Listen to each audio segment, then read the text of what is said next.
So the helmsman is like foaming at the mouth and freaking out, before he dies with the spear through him while the sticks are being thrown at them, you know.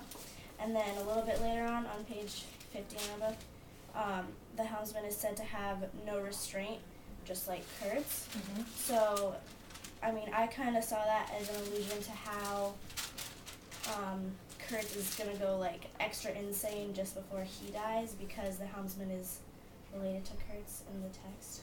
Like, I'm just curious about how you feel about that. Okay, so he says, so Marlowe has a relationship Right. with the helmsman. Mm-hmm. He says it was like a claim of distant kinship, Right. affirmed in a supreme moment. So he feels for him, and I think he's angry. Mm-hmm. I think what he recognizes in the helmsman and also in Kurtz is that they went too far. Right. And so when he sees the helmsman fall, there's a part of him that feels he wants to blame the helmsman for that too. If he had just left the shutter alone, if he had just done what he was supposed to do, he would have made it through. And with Kurtz, if he had just done what he was supposed to do, and if he had resisted the temptation to go further, then he would have made it through. So I'm not sure.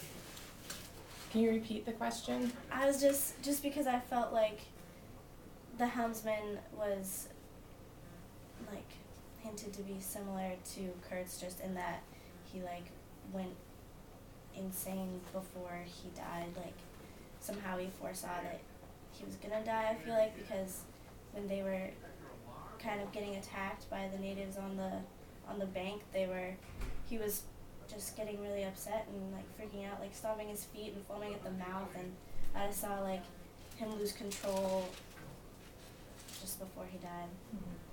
So I don't know.